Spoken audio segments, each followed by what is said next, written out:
I want to talk about donor intent because this is something that I care about deeply.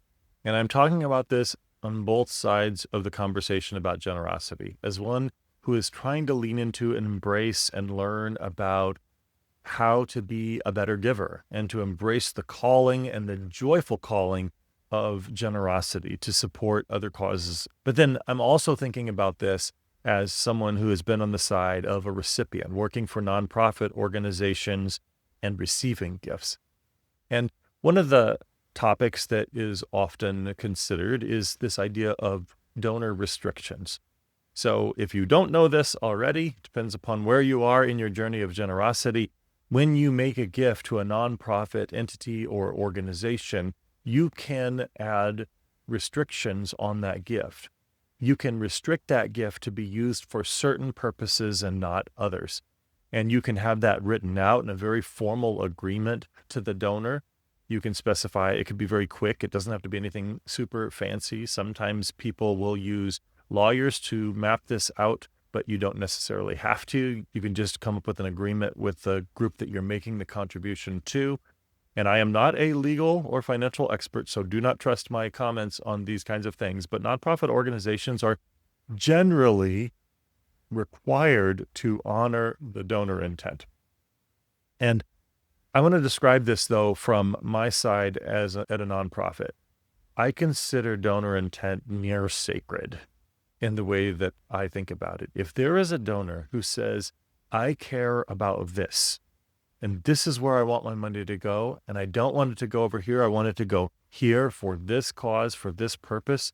I really care about this kind of music and it helping to advance this kind of music. I take that very seriously because when I'm interacting with someone on the nonprofit side who's making a gift, I don't treat them as just a person who's giving money. I see them as a partner in the mission of the organization. And I see them as someone who's embracing generosity with a sense of calling. And they have certain core convictions. They have things they believe in, and they have a right to determine how that money is used or not used within some reasonable amount of constraints. So if someone comes in and they give the money and they say, I want it to be used for this cause, I don't play games with that. And I make sure that people in the organizations where I've worked in the past, that they don't play games with that either. We are going to do everything in our power to honor the intent of that gift. And in some cases, if we can't honor the intent, that may mean returning the gift. Or sometimes there are gift restrictions that put a preference. We would like it to go to this, but if that doesn't exist anymore, then you can use it in a different way. And you can specify that different way, or you can leave it a little bit more open. But I think that this is a really great mechanism. And for those who are embracing the calling to generosity, to lean into this a little bit. It's perfectly valid for you and I who have been blessed with resources and we're trying to steward them to the best of our ability, to be able to add restrictions on how gifts are used and how they're not used. That is money that we are entrusting to another organization to help advance a mission. We're not putting it in some individual's pocket where it's their preference and they can just use it however they want. Now, sometimes we do give to general funds, and that's super important for many organizations to just keep the doors open and the lights on and people paid and taken care of. And that's fine. That's an unrestricted gift. And nonprofits absolutely need that. And I certainly embrace that as part of my giving practice, as I like to give to unrestricted funds.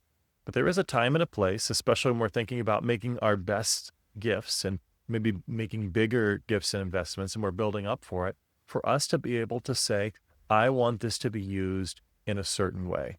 There's something that I really care about, and I want my financial investment to help make that thing grow, to amplify it, to increase the volume on it, to start something in that area that maybe hasn't existed before.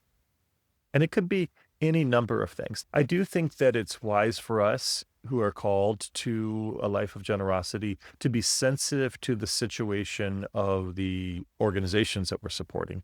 Sometimes we can create these really detailed, nuanced restrictions that are incredibly hard for an organization to honor. Or it's not that it's hard for them to honor, it's just that the money may just sit there because the restriction is so specific that they can't find an instance where it applies. I'll give you an example. Working in education institutions, if someone creates a restriction on a gift and it says, this is to be used for scholarships for, and fill in the blank, and you create a super detailed statement for people who are born and raised for 10 or more years in the town of whatever town it is, and they come from a family of 5 or more. You could add all sorts of detailed restrictions, and it becomes so specific that maybe that town only has 200 people in it, and there are no families of 5 or more. And so that gift is just going to sit there, and it can't be used for anything else. It doesn't mean that you can't give really specific restrictions in some cases, but I just encourage us to be aware of the limitations. And so if we want it to be specific, maybe we also say, but if that doesn't exist, it can be used for this broader purpose. It still meets the general priority that we care about. So that's just an invitation for you to consider the role of restrictions in your call to generosity.